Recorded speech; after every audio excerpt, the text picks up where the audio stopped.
outros acampamentos tiveram um pouquinho de mais brincalhões. Geralmente, quando as pessoas decidem ir ao acampamento,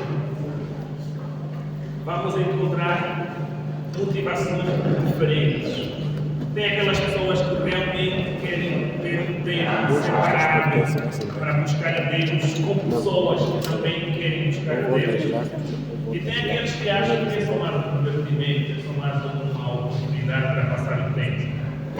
Eu ontem tive a impressão que este sentimento não vi muito ontem. Espero que não seja só impressão minha, um ser humano que eu sou.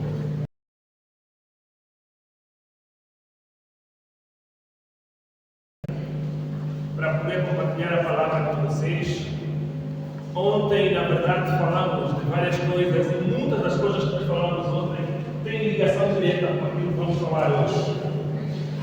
O nosso tema é: sem santidade ninguém verá a Deus. E os cristãos na Bíblia são chamados de santos. É uma coisa muito triste que eu tenho constatado, que a maioria dos cristãos do nosso tempo tem prazer em se apresentar como pecadores e acham que é um falar de santo. Um mero pecador. Eu sou só mais um pecador falando de outro pecador.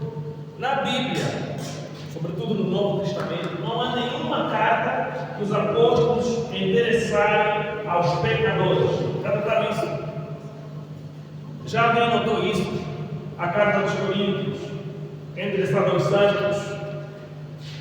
O apóstolo Paulo começa sempre a dizer aos santos, aos perfeitos, aos eleitos. Mas, por alguma razão religiosa, não religiosa, porque a palavra religiosa tem sido muito abusada. Eu queria aquele termo de religiosidade, não simplesmente de religião. Acham que dizer ou assumir-se santo é muita arrogância. A pessoa entende até o porquê. Porque as ideias que estão contidas no termo santo são muito pesadas. Vamos abrir as nossas Bíblias. 2 Crônicas, capítulo 26. Vamos ler até o verso 19. Esse extrato que nós vamos ler fala sobre o rei Uzias. O rei Uzias inicialmente teve uma boa referência. Ele começa a reinar com 16 anos. E os feitos dele foram muito positivos inicialmente. É a história de uma pessoa que começa bem e termina muito mal. E nós lemos, depois dele ter começado bem, depois dele ter muito sucesso, depois de ser conhecido como aquele rei abençoado por Deus, que estava a fazer as coisas da forma correta, nós lemos, mas, e o mais já vem mesmo mudar o tom da história sobre ele. Mas, havendo-se já fortificado, exaltou-se o seu coração até se corromper e transgrediu contra o Senhor seu Deus. Porque entrou no templo do Senhor para queimar incenso no altar de incenso. Entrou no templo. Ontem falamos que o templo é quê? O lugar do quê? Ontem falamos do templo do quê? Como? Como alma, como lugar do equilíbrio, como lugar onde a presença de Deus está. No verso 17: porém, o sacerdote Azarias entrou após ele, e com ele 80 sacerdotes do Senhor, homens valentes. Vejam que não eram homens covardes, né? Homens valentes. Vivemos numa era onde se está fazendo de tudo para acovardar os homens, para efeminar os homens, para masculinizar as mulheres. E resistiram ao rei Uzias e lhe disseram: não compete queimar incenso perante o Senhor, mas aos sacerdotes, filhos de Arão, que são consagrados para queimar incenso. Sai do santuário porque transgrediste, e não será isto para a honra tua da parte do Senhor Deus. Não será isso para a honra tua da parte do Senhor Deus. Em outras palavras, isto que tu acabaste de fazer não será um bom legado, não será um nome positivo, não será um exemplo na tua história. Começaste bem com 16 anos, mas te perdeste na glória e no sucesso. Isso veio sujar o teu legado. Então Uzias se indignou, não se humilhou, se indignou. E tinha um incensário na sua mão para queimar incenso. Indignando-se ele, pôs contra os sacerdotes, a lepra lhe saiu à testa. Perante os sacerdotes, na casa do Senhor, junto ao altar do incenso.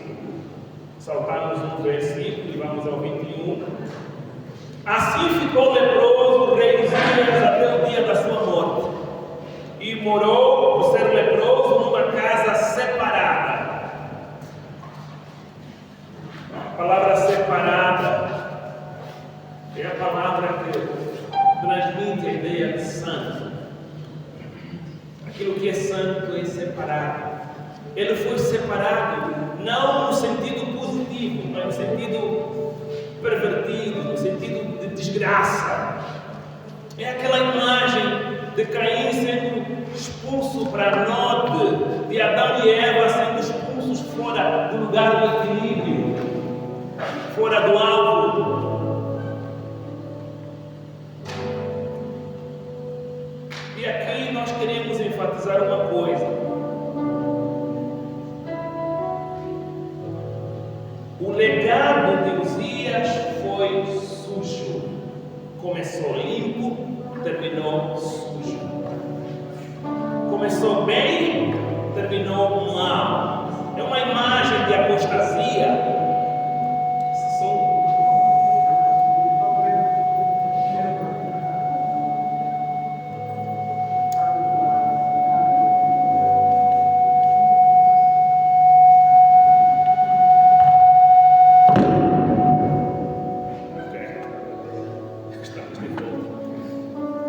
Quando vamos a Isaías 6, versículo 1, nós lemos: no ano em que morreu o rei Uzias, o homem que nós acabamos de falar, o rei que acabamos de ver a sua desgraça. No ano em que morreu o rei Uzias, eu vi também ao Senhor assentado sobre um alto e sublime trono, e o seu séquito encheu o templo.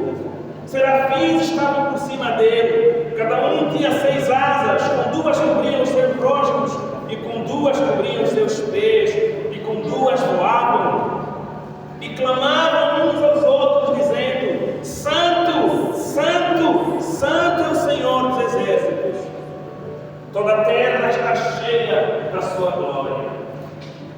Eu já ouvi pessoas a falar assim: Deus é 3 vezes santo. Mas aqui santo, santo, santo não tem a ver com 1, 2, 3 vezes. Aqui é a contemplação da santidade eternamente. Por isso é que no livro de Apocalipse nós encontramos a informação que estes seres diziam, clamavam: Santo, Santo, dia e noite. E dia e noite, Santo, Santo não são 3 vezes. E eles não falavam santo a repetir a mesma santidade que eles tiveram a percepção. Era a revelação da santidade de Deus, maravilhosamente, eternamente. Quando nós pensamos na eternidade com Deus, talvez vocês possam pensar que estarás a fazer muita coisa repetida e vais te aborrecer. Mas se o teu coração realmente estiver em Deus, vais perceber que a imagem da eternidade é a contemplação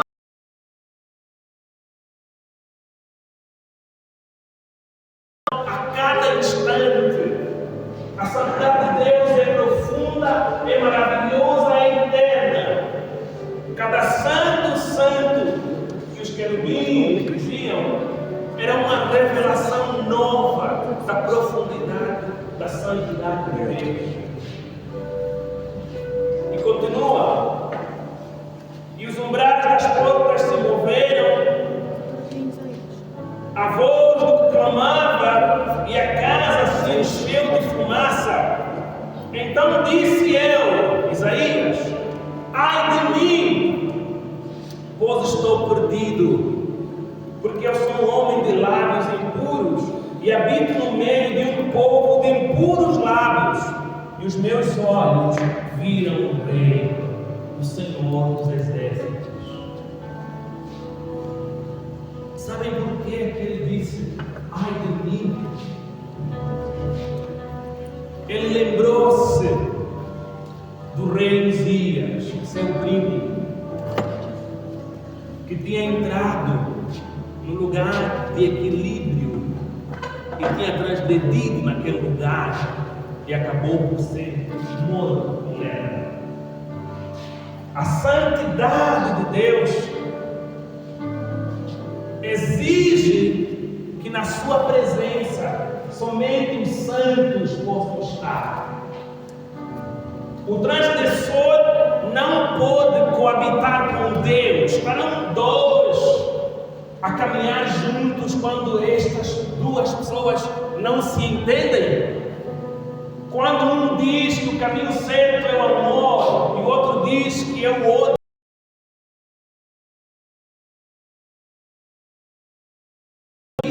Andarão juntos, coabitarão mesmo. Então aqui estamos a ver Isaías a perceber: eu estou na presença de Deus, o Santo dos Santos, e eu tenho os meus lábios impuros, eu estou frito. Não sei se vou pegar uma lepra, não sei como é que eu vou morrer aqui. Eu vou morrer na presença de Deus. O impuro é destruído.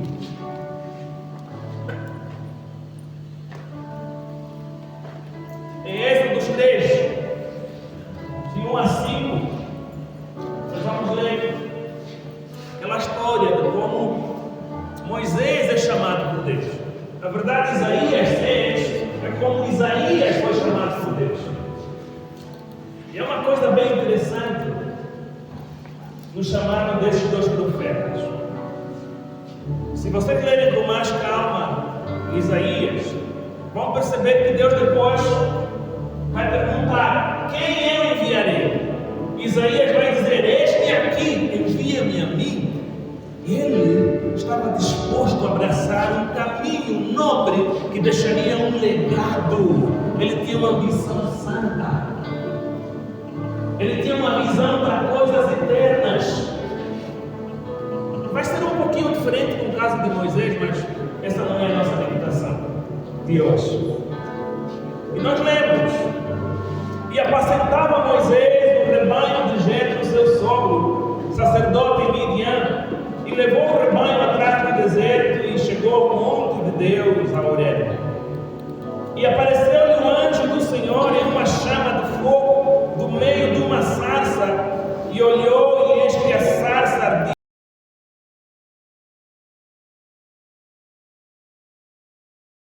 Agora me virarei para lá e verei esta grande visão, porque a sarça não se queima. E vendo o Senhor que se virava para ver, bradou Deus a ele do meio da sarça e disse: Moisés, Moisés. Respondeu ele: eis-me aqui. E disse: não te chegues para cá, tira os sapatos de teus pés, porque o lugar em que tu estás é terra santa. O que é que tinha aquela terra de especial para ser chamada terra santa? Meus irmãos, onde está Deus é um lugar santo. porque a santidade emana de Deus. Quando falamos de santidade, estamos a falar de Deus. É aquilo que vem de Deus que é santo. Onde Deus está é um lugar santo. Onde Deus está é o jardim do Éden. Onde Deus está é o lugar do equilíbrio. É onde Deus está que é o alvo. O centro da criação é onde Deus está. É com esse mesmo pensamento que Jesus vai chamar a atenção àquela mulher samaritana que pensava: não, nós aprendemos que, segundo os nossos pais, que este é o monte onde se deve buscar a Deus. E vocês lá, os judeus, dizem que é lá no templo onde se deve buscar a Deus. E Jesus vai dizer assim: olha, o Pai busca verdadeiros adoradores, aqueles que o adoram em espírito e em verdade. É lá onde Deus está. Não é numa construção bonita que nós achamos que tem. Não, se Deus não está lá, não é santo coisa nenhuma. Só é santo onde Deus está.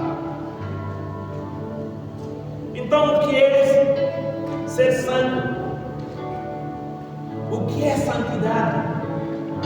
Nós podemos olhar para a santidade na perspectiva de um estado.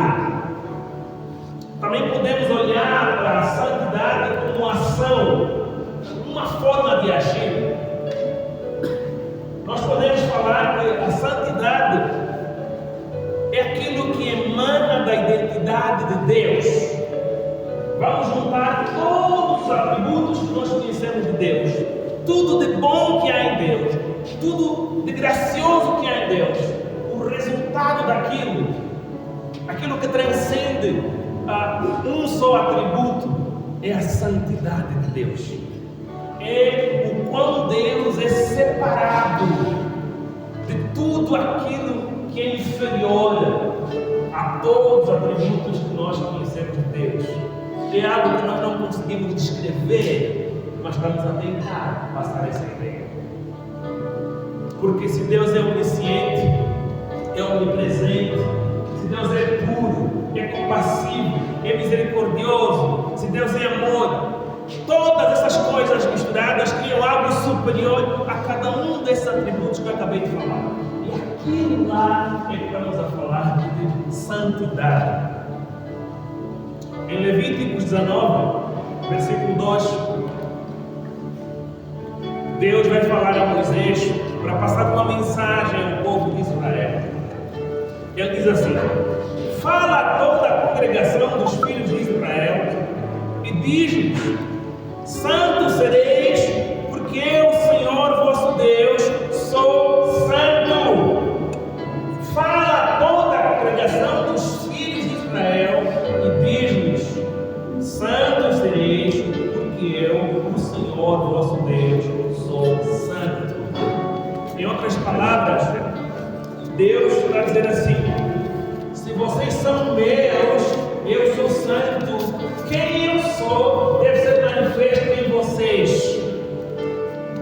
A forma que eu penso, a forma que eu espero que vocês se comportem, tem que refletir o meu caráter, para que não confundam com os deuses à volta, para que não achem que eu sou mais um desses deuses por aí. Não, eu sou Deus santo, separado, eu sou incomparável, e vocês têm que ter a minha mentalidade, a minha marca, o meu DNA. O povo de Israel foi separado para uma missão. Eles foram separados para deixar um legado, o legado da redenção da humanidade.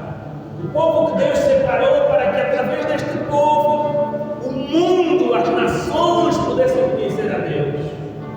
Será que não é isso que a igreja é? Será que essa mensagem que Deus falou ao povo de Israel não se aplica a todo aquele que se acha cristão? Será que não somos chamados também a uma vida missionária?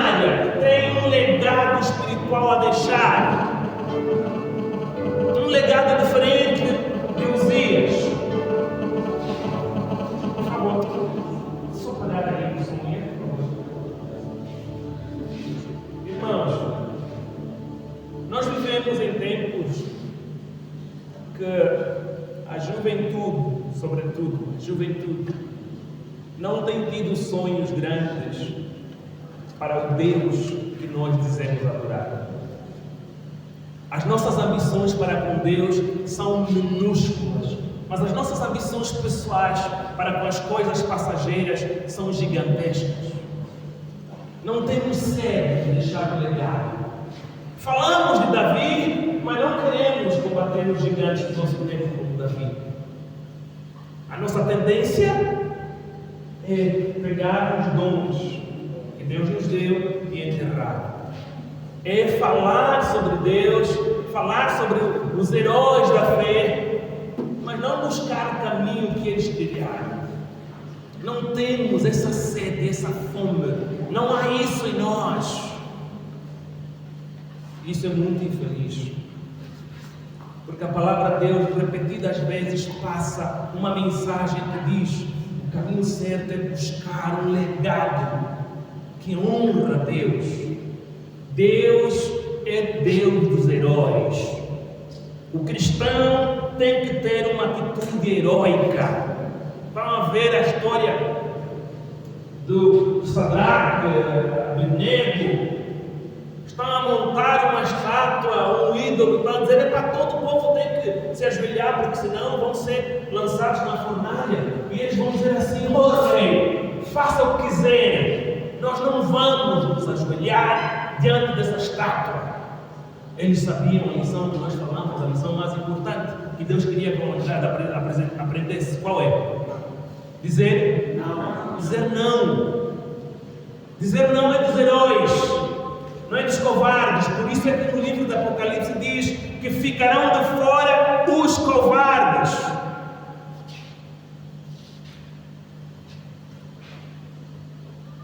Em 1 Coríntios 3, 16 a 18, nós vamos ler o apóstolo Paulo a dizer assim: não sabeis vós que sois o templo de Deus e que o Espírito de Deus habita em vós? Não sabeis vós que sois o lugar de equilíbrio? Não sabeis vós que Deus habita em vós e que vocês devem manifestar a energia, o poder, as virtudes daquele que é santo, santo, santo, maravilhosamente, eternamente?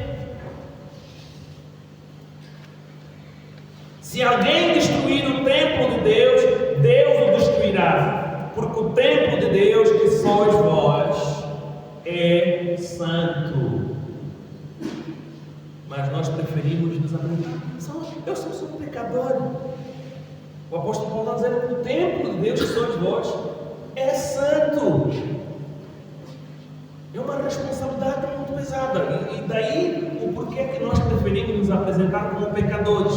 Porque se você aceitar ser santo, é um peso, é uma responsabilidade incomum.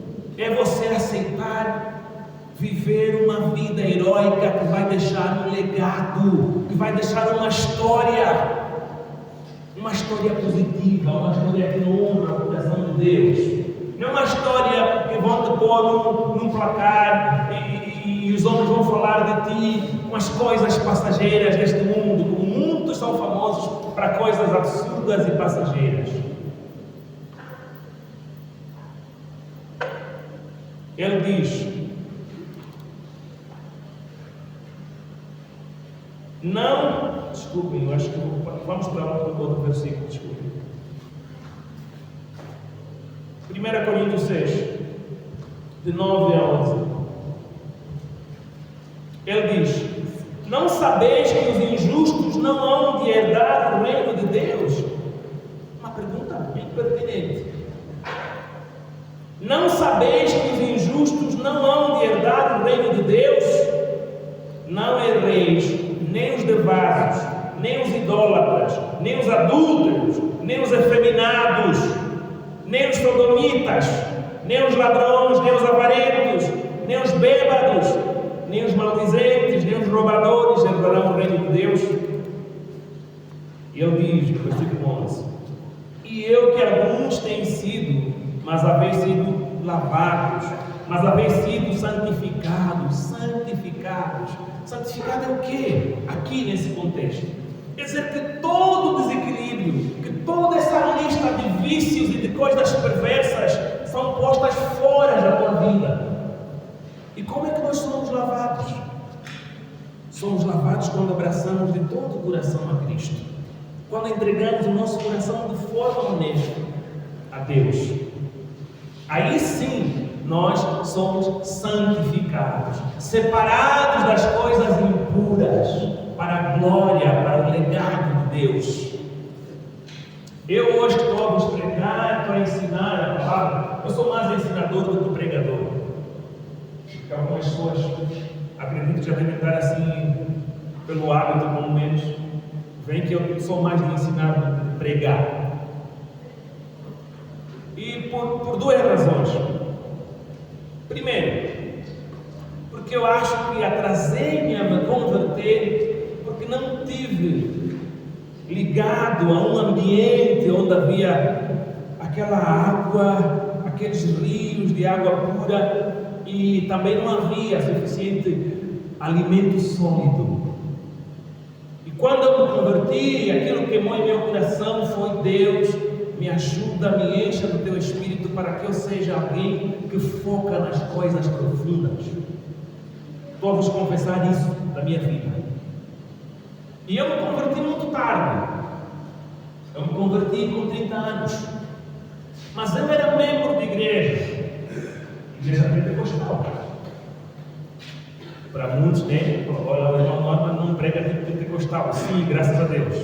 Porque eu busco seguir o exemplo de Jesus e não de pastor pentecostal. É assim.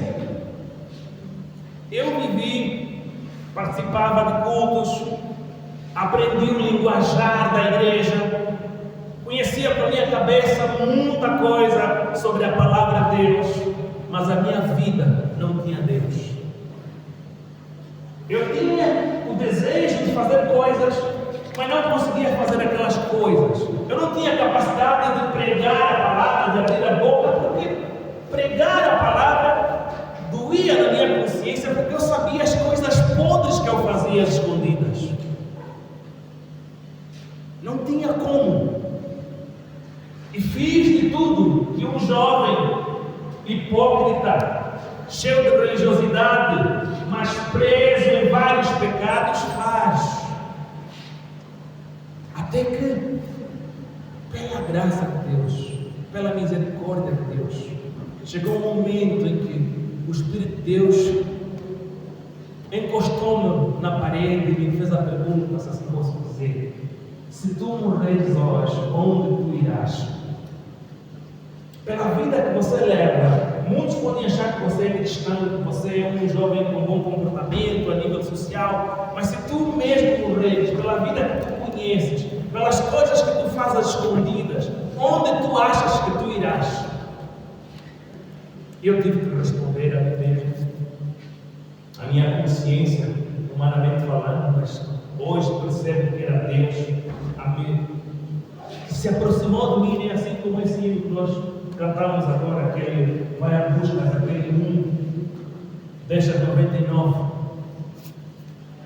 E chegou aquele momento em que eu fui tão constrangido que eu busquei a Deus em meu quarto durante 3 dias, sem comer e sem beber. Chorei, desabafei, pedi perdão, e eu tinha consciência que se Deus não me perdoasse, eu ia me matar. Foi naquela experiência em que eu tinha decidido: se esses 3 dias, se Deus não me transformar, não me tocar, não me perdoar, eu não, prefiro já ir para o inferno já agora, do que esperar mais viver uns anos para só depois ir para o inferno. E Deus transformou a minha vida. 1 hora antes de terminar o meu programa de buscar a Deus do meu jeito, eu tive a percepção, tive a sensação de Deus ter entrado naquele quarto onde eu estava.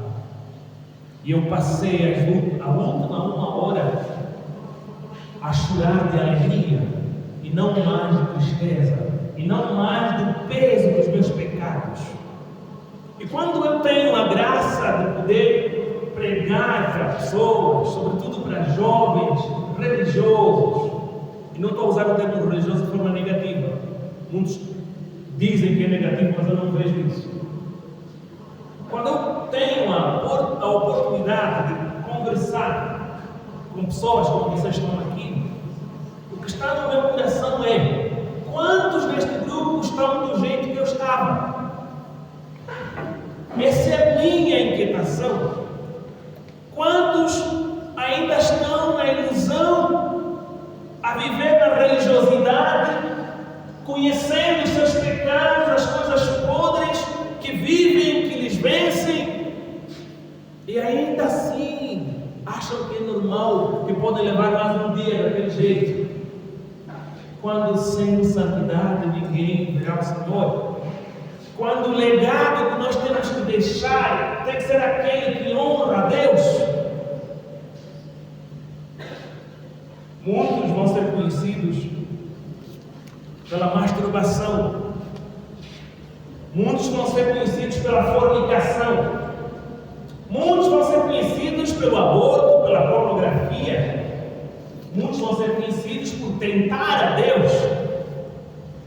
Muitos, talvez muito mais do que esse grupo todo aí, vão ser conhecidos por dedicarem-se mais às coisas deste mundo do que às coisas do reino de Deus. Este talvez é o pior de todos os pecados do nosso tempo. É uma pessoa que não se envolve, a sua visão religiosa não se envolve com pornografia, não se envolve, não está presa em masturbação, não está presa em nenhum desses pecados que rapidamente saltam na nossa vista e nós falamos: puxa, que coisa feia em relação à visão de Deus. Não, mas aquelas pessoas que estão a viver, que estão a investir a sua vida, as coisas passageiras, são os piores. E é o que mais há. Nós somos, na verdade, transformados à imagem daquilo que nós adoramos.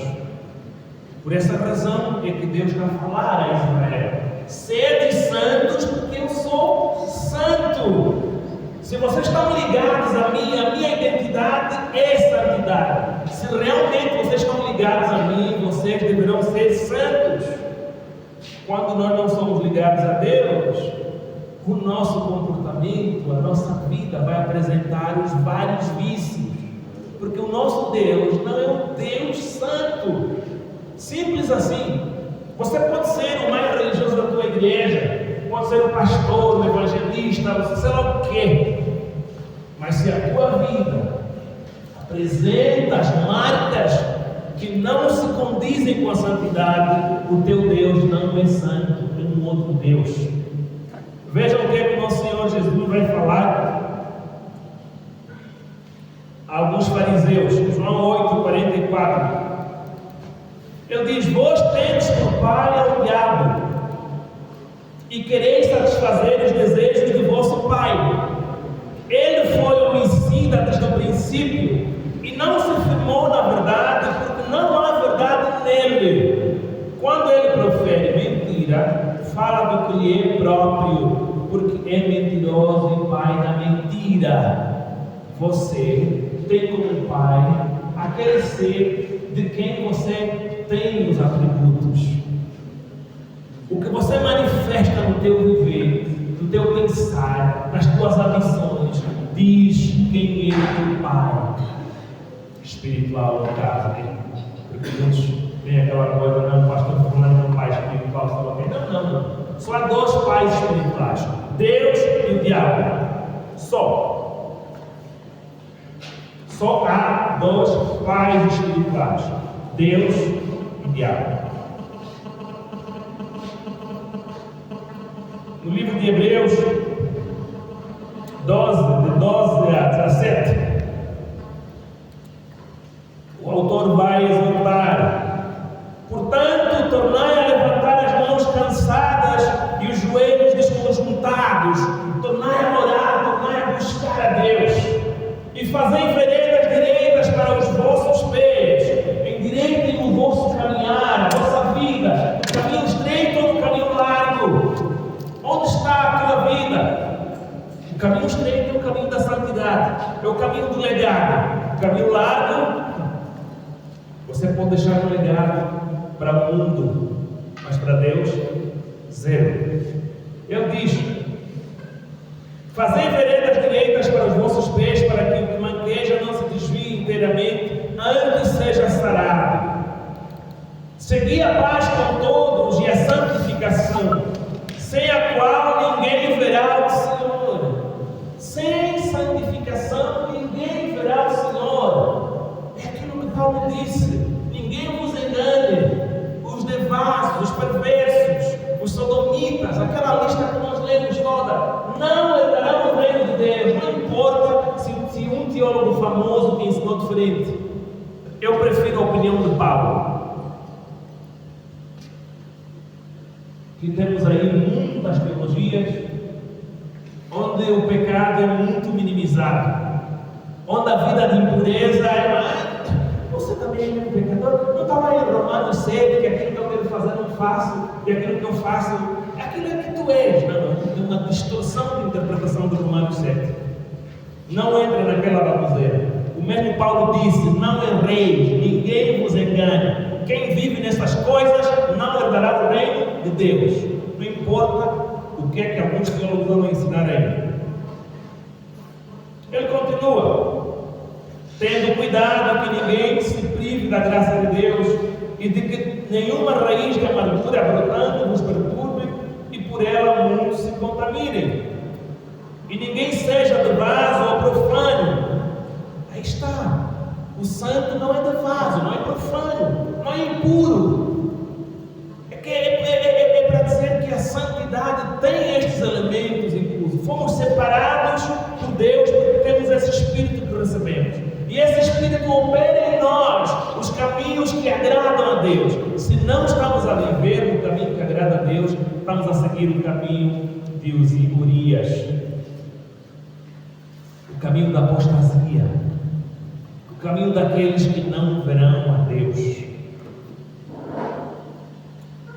Então nós somos chamados a ter ambição santa, meus irmãos. Temos que nos perguntar: o que é que eu vou deixar como história? E não é deixar só para os homens. Atenção, nós falamos que a vida equilibrada, ou a vida santa, é uma vida crucificada, não é isso? É ou não? Se é crucificada, tem um lado horizontal e tem um lado vertical. O nosso legado, Deus está a ver. O nosso legado, os homens estão a ver. Qual é o legado que nós vamos deixar? Qual é a missão que você e eu temos? O que é que nós planeamos fazer com a nossa vida? Estamos a investir a nossa vida para quê? Onde é que nós temos depositado a maior parte dos nossos esforços? Do nosso tempo, da nossa inteligência, do nosso talento? Onde? No reino de Deus ou nas coisas passageiras da terra? Qual é o legado que você vai deixar?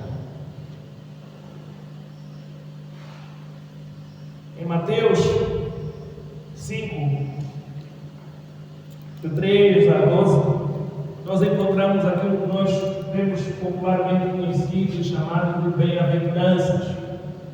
O bem-aventurado é o santo. Do mesmo jeito que Jesus está a falar bem-aventurado é, esse bem-aventurado é santo. Podemos ler: santo é o pobre de espírito, porque dele é o reino de Deus. Vejam, eu vou ler essa lista e se perguntem se as coisas que nós mais dedicamos à nossa vida incluem essas coisas. Se a dedicação do nosso coração tem isso como foco. Ou talvez o foco é outra coisa, né? O foco é o casamento, o foco é o diploma, o certificado, o emprego, o cargo, as várias coisas do mundo. E eu não estou a dizer que essas coisas por si são más.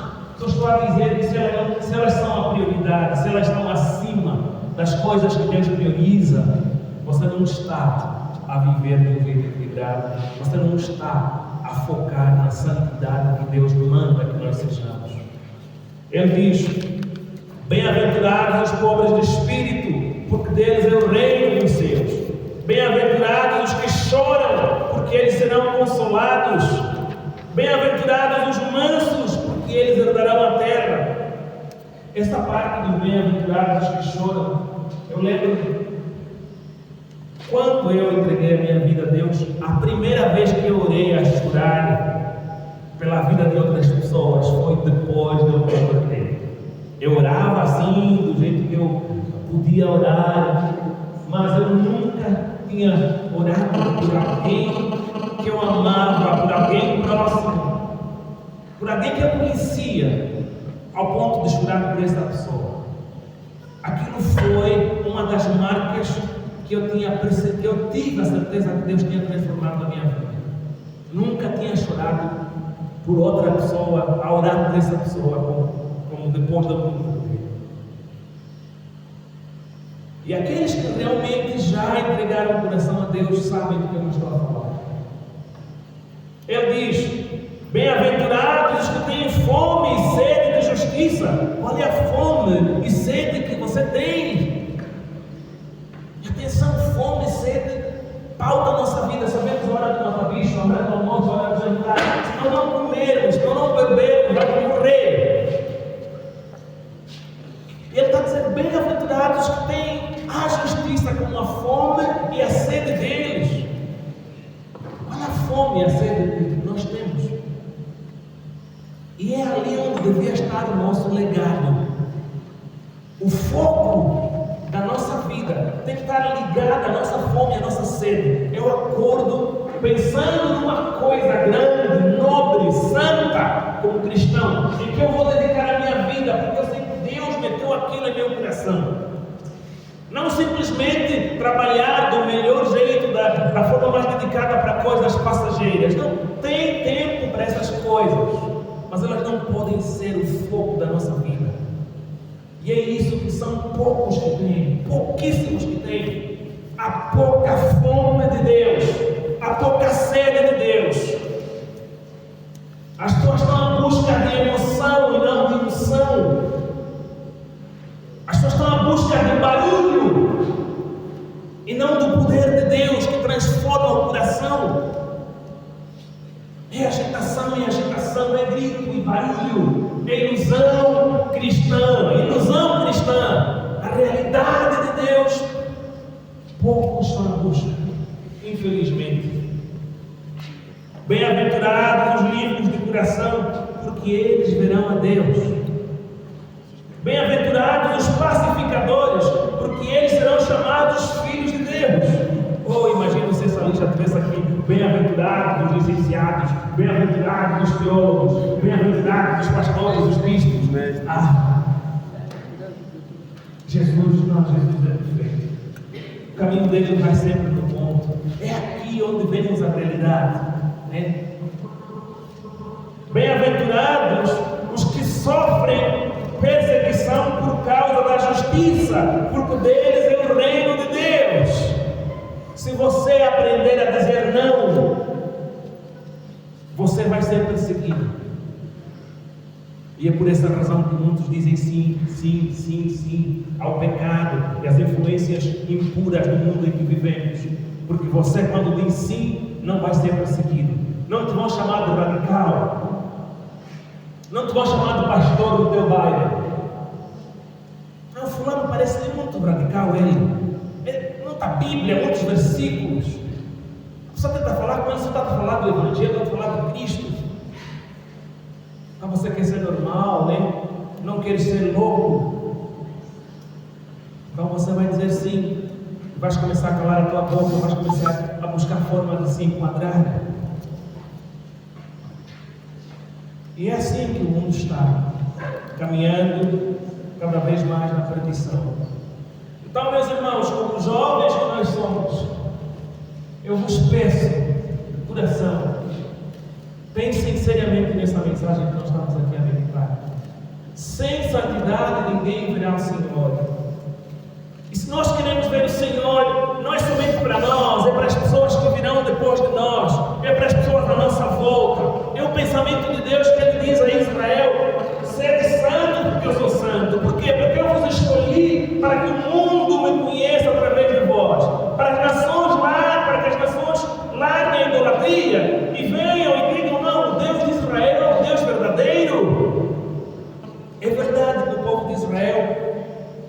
conseguiu levar isso à compleição, mas Jesus veio em substituição e cumpriu isso. E Ele cumpre isso para que nós abracemos essa missão, porque agora nos juntamos a Israel espiritual. Então somos chamados com essa visão. O mundo à nossa volta está perdido, e nós? O que é que estamos a fazer? O que é que da nossa vida está ligada diretamente à missão de Deus? Nos perguntemos nós aqui todos.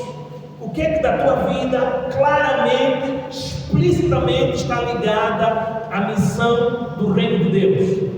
Ou o teu evangelho, a tua vida em Deus é só você, a tua denominação, é só você em programa de um acampamento que virá uma vez por ano? Devemos ter missões. Para ver lá no livro de Hebreus, eu não vou ler, acredito que você já conhece aquele capítulo famoso dos heróis da fé.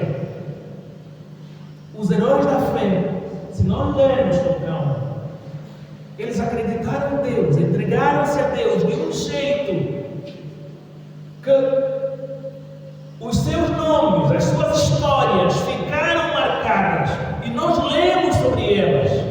A Bíblia nos conta sobre essas vidas e lhes fala de um jeito positivo, lhes dá como exemplos para nós seguirmos. Qual é o exemplo que nós estamos a seguir? Qual é o passo de fé radical que você tomou na tua vida para Deus, para a glória de Deus? Qual é a experiência pessoal de entrega a Deus que você tem? Os heróis da fé entregaram-se assim. Vamos ler, será a última leitura.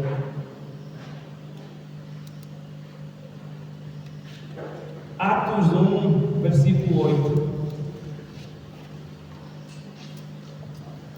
Antes do nosso Senhor Jesus deixar o discípulo e ascender, Ele vai falar algo que vai resumir o legado que nós devemos buscar, deixar. O legado que para Jesus todo o discípulo deve ter. Ele diz assim, talvez ler um pouquinho antes até lá, porque senão fica meio descontextualizado. Versículo 6 a 8. E os que se haviam reunido perguntaram-lhe: Senhor, é este o tempo em que restaurarás o reino para Israel? Ele lhes respondeu: Não vos compete saber os tempos ou as épocas que o Pai reservou por sua autoridade.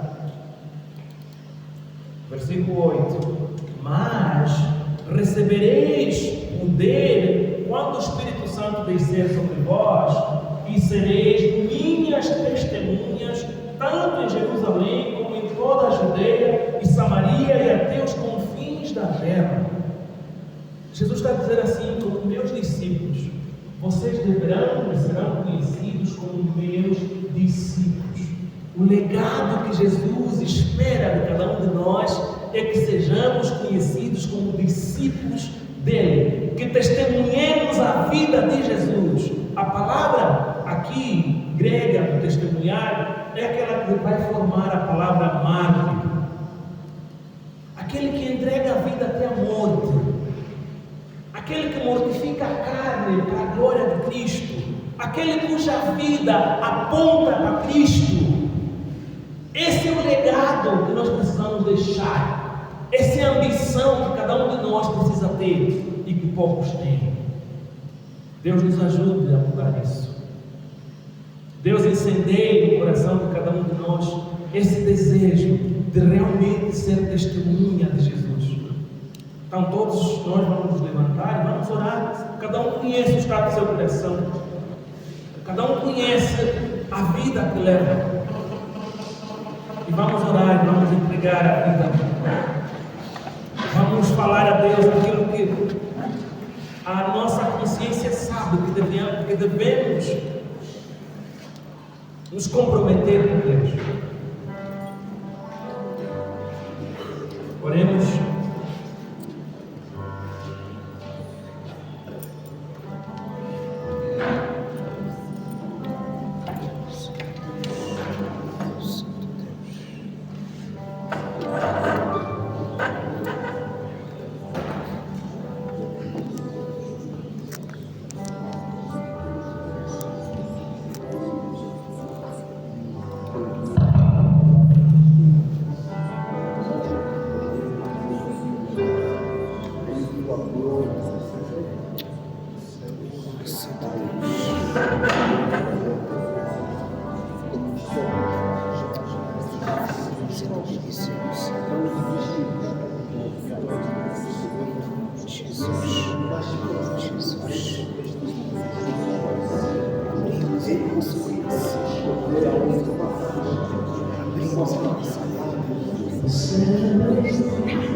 Nós temos falhado perante a Ti, e as nossas vidas têm manifestado uma fuga de força, um desequilíbrio.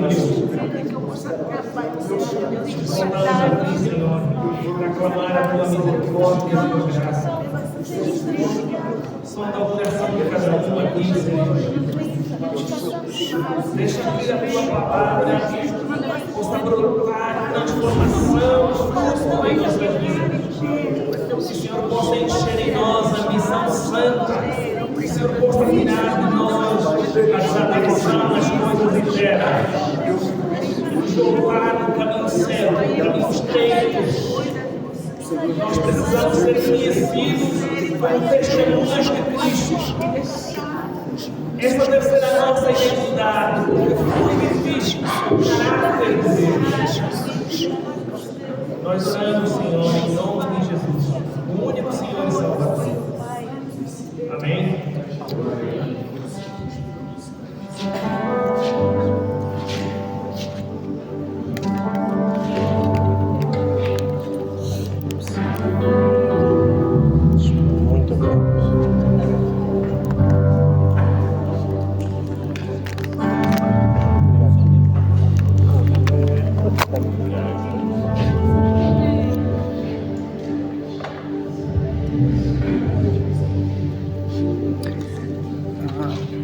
Do you close now?